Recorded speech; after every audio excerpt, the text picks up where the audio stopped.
అతడు, నీవు ఇంత శ్రద్ధాభక్తులు మా యందు కనపరిచితివి, నీకు నేనేమి చేయవలను? రాజుతోనైనను సైన్యాధిపతితోనైనను నిన్ను గురించి నేను మాట్లాడవలని కోరుచున్నావా అని అడుగమని గెహాజీకి ఆజ్ఞ ఇవ్వగా, వాడు ఆ ప్రకారం ఆమెతో అనెను. అందుకు ఆమె, నేను నా స్వజనుల్లో కాపురమున్నానెను. 2వ రాజులు 4వ అధ్యాయము 13వ వచనం. Praise Jesus. ఈరోజు June 18th, Wednesday. Good morning. పరలోకనేశ్వర సంఘ బిడ్డలందరికీ, ఆత్మీయులకు, దైవజనులకు, ఇతర రాష్ట్ర దేశం మన ప్రియులందరికీ కృపాక్షేమములు సమృద్ధిగా విస్తరించునుగాక. ఆమేన్. ఫ్రెండ్స్, ఇక్కడ చూడండి, గనురాలైనటువంటి షూనేమిరాలు దైవజనుడైనటువంటి ఎలీషా గారి దగ్గరికి వెళ్ళి మెసేజ్లు వింటూ ఉండేది. ఓ రోజున అనిపించింది, ఈ ప్రాంతానికి వచ్చినప్పుడు ఈ దైవజనుడు ఎక్కడో ఉంటున్నారు, ఆయన కోసం మన ఇంటిపైనే ఒక రూమ్ కట్టించాలి, ఆయనకు కావాల్సిన అకామిడేషన్ అంతా అరేంజ్ చేయాలని చెప్పేసి ఒక బల్ల, ఆయనకు ఒక మంచం, ఒక పీట, దీపస్తంభం, ఇవన్నీ కూడా ఆయన కోసం అరేంజ్ చేసేసింది. ఆయన ఇంటికి పిలిచింది. ఇంటికి వచ్చాడు. వచ్చిన తర్వాత, ఏంటమ్మా ఈ ఆతిథ్యము, ఏంటమ్మా ఈ ప్రేమ, ఇంత చేశావు, నీకు ఏ కొదువు ఉందో చెప్పు, నా వల్ల, దేవుని వల్ల నీకు ఏం కావాలో చెప్పు అంటే, అయ్యా నేను స్వజనులది కాపురం ఉన్నా, నాకు ఏమీ కొదువు లేదంటే, అప్పుడు వెంటనే అసిస్టెంట్ చెప్పాడు, అయ్యా ఆమెకు పిల్లలు లేరు, పెనిటేం వృద్ధుడని, దేవుడికి అసాధ్యం ఏదైనా ఉందా అని. వెంటనే ఆయన, అమ్మా మీదుడికి నీకు కొడుకు పుడతాడని చెప్పాడు. అంతే. ఆమె వెలితి పోర్చబడింది, దైవజనుని చేర్చుకుంది, ఉపచారం చేసింది, అద్భుతాన్ని చూసింది. Praise Jesus. పిల్లరా, నీవు నీ హృదయంలో దేవుని పట్ల, సంఘం పట్ల ఇలాంటి ప్రేమ, ఉపచారం చేసేటువంటి మనసు, పరిచర్య చేసేటువంటి మనసు ఉందా? దేవుని పరిచర్యకు నేను ధారాళంగా ఇవ్వాలి, లేదా నా బిడ్డల్ని సేవకో పరిచర్యకు అప్పగించాలి, నేను ఆతిథ్యం ఇవ్వాలి అనేటువంటి ఇలాంటి మనసు నీకుందా? ఆ దైవజనుడు మళ్ళీ శ్రేష్ఠుడై ఉండాలా? వాక్యానుసారంగా జీవించే వ్యక్తి అయి ఉండాలా? ఇక్కడ చూడండి, ఆ సంఘం అలాంటిది అయి ఉండాలా? చాలామంది సంఘం పట్ల ఆ ప్రేమ ఉండదండి. చాలామంది దైవజనుల పట్ల ఆ ప్రేమ ఉండదండి.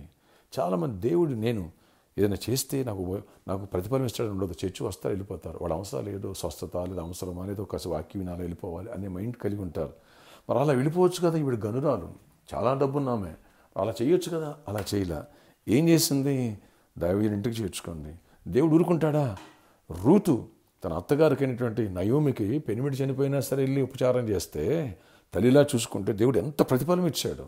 అలాగే దైవజనుడి ఇంటికి చేర్చుకుని ఇంత ఉపచారం చేసిన ఆమెకి, సంఘానికి ఉపయోగపడిన వ్యక్తికి, లేదా పరిచయం చేసిన వ్యక్తికి ఎంత ఇస్తాడు దేవుడు? నీ వెలుగును పూడుస్తాడు, నీ సమస్యలు సాల్వ్ చేస్తాడు, అద్భుతాలు చేస్తారు, సమాధానం ఇస్తారు, మిరాకిల్ చేస్తారు.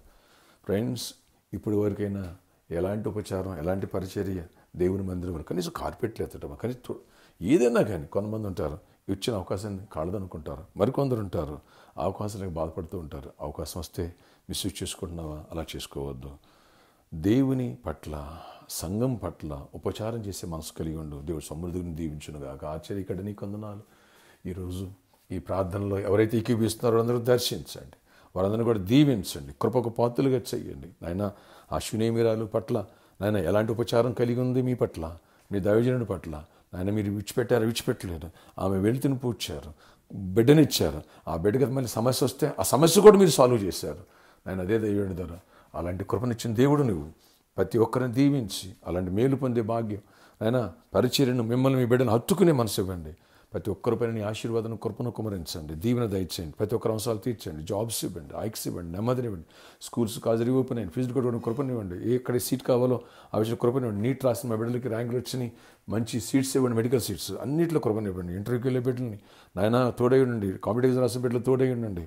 గవర్నమెంట్ సెక్టార్లో కూడా మంచి జాబ్స్ ఇవ్వండి, బిజినెస్ పీపుల్ని దీవించండి. ఈరోజు బర్త్డే, వెడ్డింగ్ యానివర్సరీ బిడ్డలను దీవించి దీర్ఘాయుష్, కృప, క్షేమ, సమాధానం ఇచ్చి నడిపించండి. ప్రామిస్లో ఉన్న ప్రాబ్లమ్స్ సాల్వ్ చేయండి. సిద్ధపు ల్యాండ్స్ రిజిస్ట్రేషన్ వాళ్ళు కృప చూపించండి. ఆ సర్కస్లో ఉన్న మాకు ఆయన వాళ్ళు గిఫ్ట్కి ఇవ్వడానికి వాళ్ళు ప్రేరేపించండి. వాళ్ళతో మీరు మాట్లాడండి, ప్రతి సమస్య సాల్వ్ చేయండి. చీకటి ఆత్మను లయపరచండి. మీ తోడు మాత్రం చిన్నల్ని, పెద్దల్ని, యవనస్తుల్ని, వృద్ధుల్ని ప్రతి ఒక్కరిని జ్ఞాపకం చేసుకుని ఈ రోజంతా గొప్ప విజయాన్ని ఇచ్చి దీవెనతో నింపండి. విదేశాలను మా ప్రియులను షైనీ, జకరియా, జాన్సన్ గారి ఫ్యామిలీ, ఇక్కడున్న బిడ్డల్ని, కరుణ, ఆయన మరి అవినాశుల్ని, నాయన వీళ్ళందరినీ కూడా జ్ఞాపకం చేసుకో. హరీష్ని జ్ఞాపకం చేసుకో. కుటుంబాలను చెప్పి ప్రతి ఒక్కరిని దీవించి ఆశీర్వదించి గొప్ప కార్యాలు చేసి మహిమ చెందమని, నీతోటి బిడ్డలతో ఉంచమని యేసు నామములో ప్రార్థిస్తున్నాను తండ్రి. Amen. May God bless you all. Have a nice day.